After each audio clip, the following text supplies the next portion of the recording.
Welcome to the TJI Preaching and Ministry Podcast, your source for all things preaching and ministry from the Jenkins Institute. This is your host, Jonathan Sanford. And now, your friends, Jeff and Dale Jenkins. Hey, folks, we welcome you to the Jenkins Institute podcast of preaching and ministry. This is Dale Jenkins, and I'm with my brother Jeff today. How are you, Jeff? I'm doing great, Dale. It's good to be with you today. I think you almost got that title right. Oh, I'm getting close. We'll get it eventually. Yeah. So, you have any kind of jet lag? I know you're trying to get jet lag or something like that. I'm working on it. Just got back on Friday evening from a wonderful week down in Cuba, part of a Cuba national lectureship for preachers in the church last week. About more than 250 Cuban preachers present. Dale, the church in Cuba is doing great. The work in Cuba is growing, and 147 congregations of the Lord's people in Cuba. And we had a great week down there. A lot of wonderful young preachers in Cuba. It was great to get to be with them. Well, that is so good to hear. And it's so refreshing when we hear, whether it's correct or not, when we hear about stuff going on in this country that is discouraging, people talking about how the church isn't doing well, to see, A, the church doing really well in other lands, and B, that the gospel is always powerful wherever you take it. Yes, it is, Dale. And talking about the church growing and doing well, as far as we know, there might have been 500 Christians in Cuba 10 years ago, and today there's more than 5,000. So the church in Cuba is growing, and there's a lot of, as you know, too, there's a lot of exciting things going on in the church in our country. Also, just got back yesterday from a wonderful workshop down in San Marcos, Texas, called Focal Point. Several hundred preachers and church leaders present for that workshop, and Wayne Jones and the folks from the University Church in San Marcos are doing a great work through Focal Point. This was, I think he said, year number 7 maybe for them, and it's a growing workshop, and a lot of young preachers present. Very encouraging. And you'll be heading out in a couple of weeks for another trip, I know, a big one. Well, actually, just from today, less than 1 week today, we'll be going over to Israel to help lead a tour to the lands of the Bible, and look forward to that 10-day trip, and looking forward to that. Now, this will be what trip for you? 5th trip to you? I think this is number 5. Yes, to 5th trip. We go every 2 or 3 years to Israel and to Greece, and looking forward to. Maybe not ready to make the announcement yet, but we're going to have. Go ahead, might as well. We're kind of trying to plan a trip to take a group of preachers over to Israel next year, 2017, through the Jenkins Institute. But we can say more about that later. That's right. That's a little bit of a hint anyway about what's coming up. So, Jeff, I heard a statistic. I don't remember when I heard it. It's been 20 years ago, probably, that we're losing 600 preachers a year in Churches of Christ, and I've tried to run down the source of that. And about 3 weeks ago, somebody told me the source of it, and I thought, hey, that's great. I'll look it up. So I contacted the guy that the guy had told me was the source of it, and he said, I don't have a clue what you're talking about. I'm not the source of it. So I've still not found the source of it. Don't even know if it's accurate or not. But regardless if it's 600 or 300 or 3, we need to be on the upside and not the downside of that number. We don't need to be losing a net of preachers. We need to be gaining more men who will preach the gospel. And I wanted us to spend some time today, Jeff, talking about how we can encourage young men to preach. Well, Dale, those figures have been, like you said, thrown around for years. I can remember, I think it was around 1982, I remember seeing an article that somebody wrote. I had just begun preaching full-time after graduation from college, and there was an article a guy wrote that said we're losing 400 preachers in the Churches of Christ in America each year. And so those numbers have been thrown around for many, many years. And Jeff, you know the problem with that number, don't you?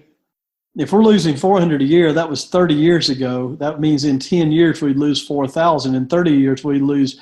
I'm not great at math, but that'd be right around 12,000. And we don't have that many churches of Christ, and there aren't that many preachers in the brotherhood.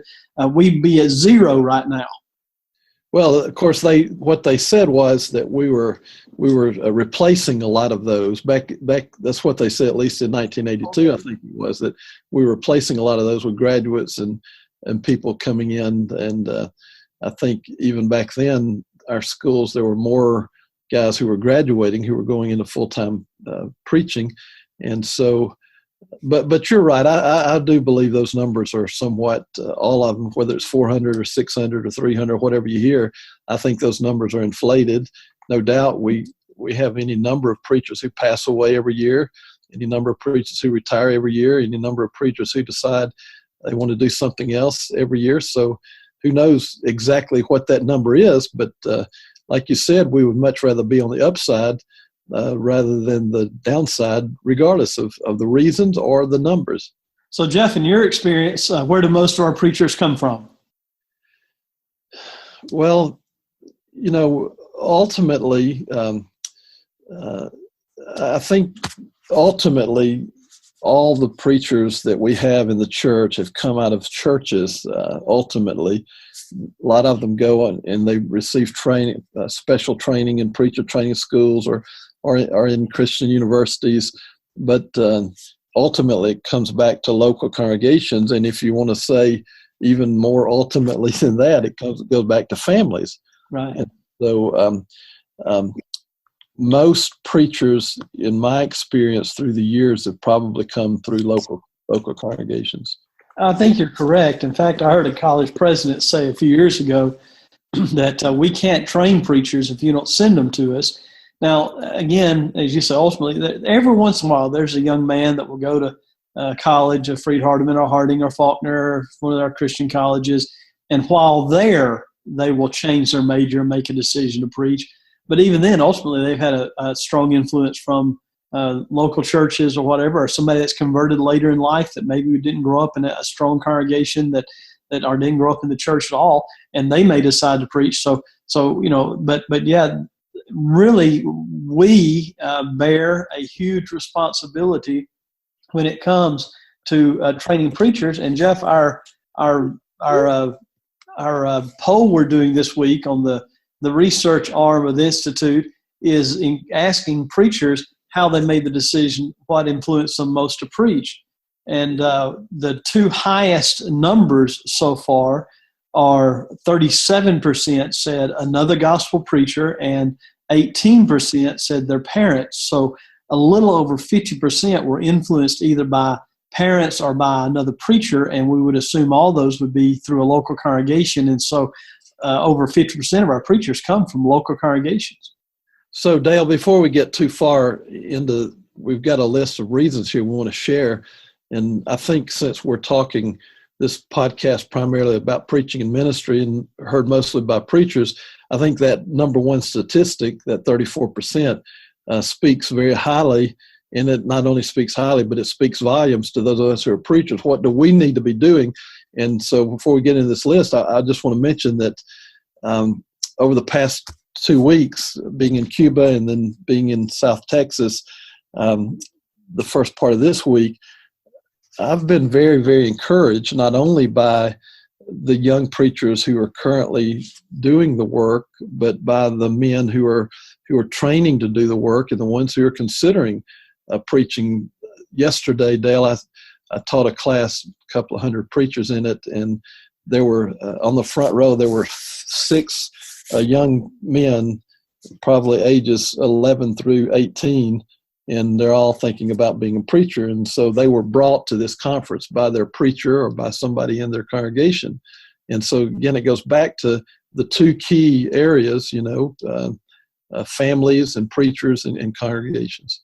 So let's start, Jeff, with that. How can we encourage more young men to preach? Well, this may be one of those things that somebody listens and says, well, that goes without saying, but I don't know that anything goes without saying anymore. And I would say the first thing is that we do it by encouraging young men to preach, by letting them hear us encourage them. Hey, you ought to think about preaching, or we'd like for you to think about preaching in your life, or this is a great way to use your life for the Lord.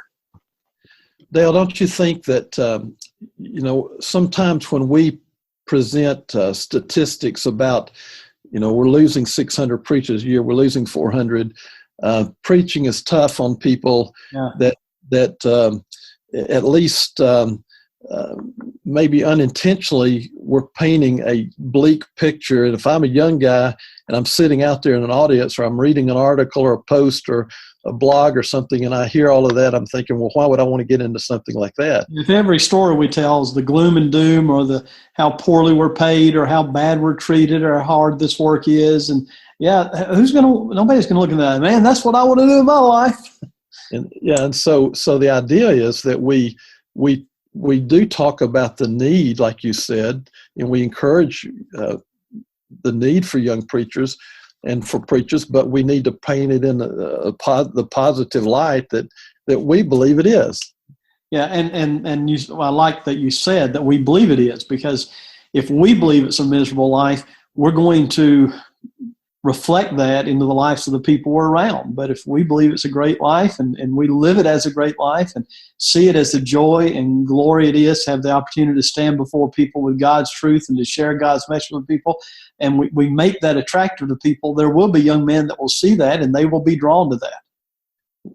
We might say to somebody who isn't happy about their life as a preacher, and who doesn't feel good about it, to try to don't make that public knowledge, especially when they're young men in the audience, because we're trying to, if your goal and your idea is you want to strengthen the church and you want to make things better for yourself and for other preachers, then don't drag the church down in a public way.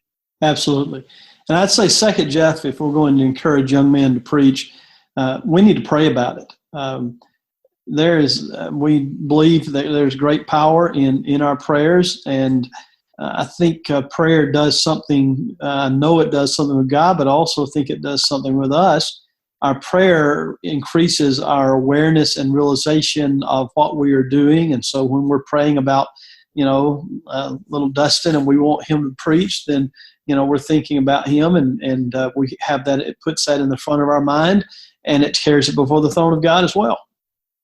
Yeah, so if we believe this is a problem in the church and we're concerned about it, why would we not spend a lot of time praying about it? And why would we not pray, even as preachers, and encourage leaders and men in the church who pray, to pray that maybe in our home congregation, some young men will come out of this congregation who will have a desire to be preachers of the gospel? And wouldn't that be marvelous to have, when an elder gets up to lead a shepherd's prayer, that he would pray that there would be some young men in this congregation who would grow up and have a strong desire to be a preacher. The Mount Juliet congregation a few years ago, and that's where my son Philip works, and David Shannon's a preacher there. A few years ago, they celebrated their 100th anniversary as a congregation. And David thought, hey, what'd be neat would be have all the young men who were trained in this church to come back, and who grew up here, all that are out there preaching, and let each of them have a part in the service, or let each of them talk about the time that they were there and what influenced them. And he said, we started looking, and he said, in 100 years, we could not find a single young man who had trained and decided to preach while he was at that congregation. And first of all, that's kind of sad. But second, he said, we decided that we're going to change that. And I think this is important for us to think about, that when we begin to pray about it, when we begin to encourage young men, when we begin to be proactive, instead of whining and saying, there's nobody who wants to preach, we say, all right, we're going to make it a goal. We want to train 5 young men from this congregation in the next 10 years who want to go out and preach the Word of God. Right. Yeah, that's right. So we spend a lot of time praying. Dale, another thing I would add to the list, I think maybe number 3, you mentioned praying was number 2. We're talking to preachers today, primarily, and so I would say to preachers, all of us who are preachers, that we need to be willing to take the time to talk to young men about being a preacher. We need to encourage them. We need to pull them aside and visit with them. Maybe take some young guys 2 or 3 young guys out with you when you go visiting somebody, when you go to the hospital. Let them see that you're a regular kind of person, that you're not some strange kind of individual. You're not up on a pedestal, but that you're a regular person. Take them to visit the hospital and go buy them a milkshake or something after you get through. Let them see you in real life rather than just a man who stands up there in the pulpit all the time. And so be willing to talk to them about it, encourage them.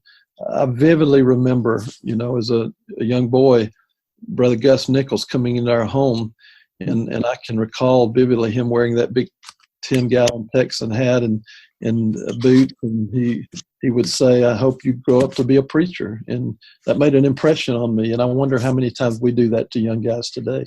All right, number 4, Jeff, and this gets a little more direct, and that is you ought to have a training program in your congregation that encourages young men to learn to preach. And if you need to lead that, then you lead it. But and maybe it's not a year-round program. Maybe you take a month every year and you devote it to it somewhere or another, that you have a proactive way of training young men to preach. I know y'all have your preacher training camp. Dale, we're about to host, I think it's year 14, our 14th annual preacher training camp coming up this summer.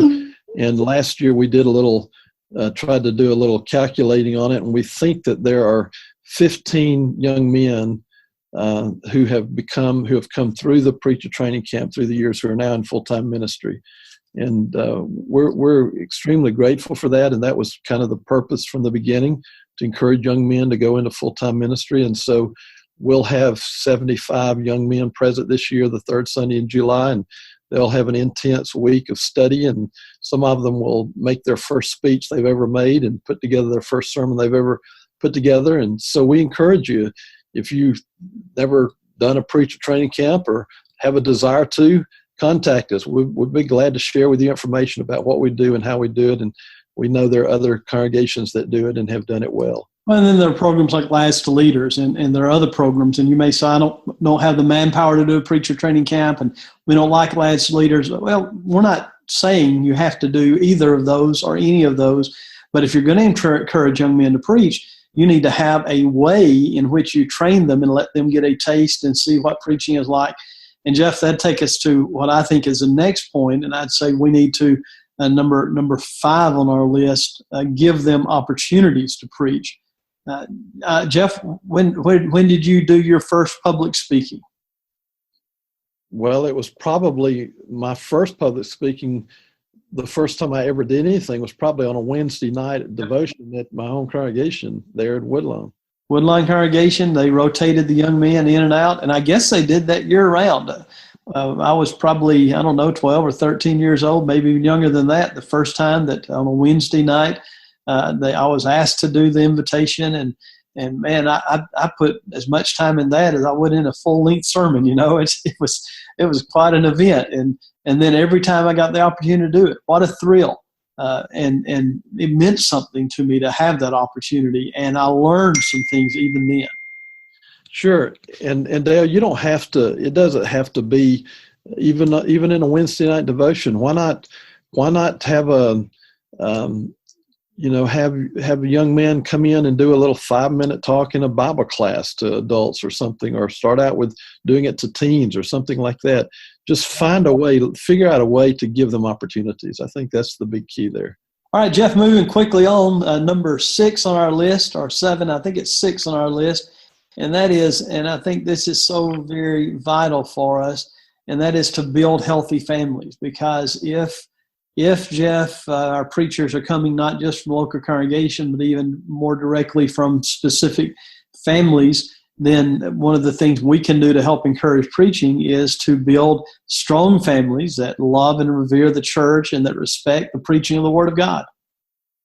That's exactly right. So, and we oftentimes hear about young men who preach because they were raised in preachers' families, but some of the best preachers I know did not grow up in preachers' families, and so you don't have to be a preacher to raise a preacher.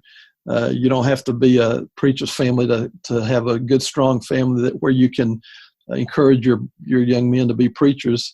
And so we need to emphasize and encourage building strong families, and we probably would help if we talk to fathers that we see young men who have potential or who we think would be preachers to, encourage your boys to preach. Okay, Jeff, I think we have time for one more, and you might have others, but what else you got? Dale, I would say, and we alluded to this, maybe touched on it briefly, but I would add it maybe as a separate category, and that is to be a good example. If I'm a preacher, again, it's not just the message, the audible message I deliver about preaching being a good life, or not saying the negative things about preaching, but being a good example. And again, not just a good example in the pulpit, but maybe even primarily outside of the pulpit. How do they see me in real life? Am I the kind of person who is always negative and sour and bitter and down on life and down on the world and down on the government and down on the church? If that's the way I exist, I can see some young guy thinking, well, why would I want to be like somebody like that? I remember Brother Franklin Camp talking about some of Paul's writings and saying our purpose is to beautify the gospel of Christ. Sure. And that is true of every Christian, but it should be true, maybe even much more, of those of us who preach the Word of God. And so be a good example. Don't mess up in such a way that people look at your life and say, well, why would anyone want to live that life and have their life that messed up? Now, that doesn't mean you live a perfect life, but it does mean the effort is there to try to live a life that is the example of what a preacher should be. Yeah, and not, Dale, I would add also not messing up, but what is your general attitude about life? Are you always sour and you always seem like you're down and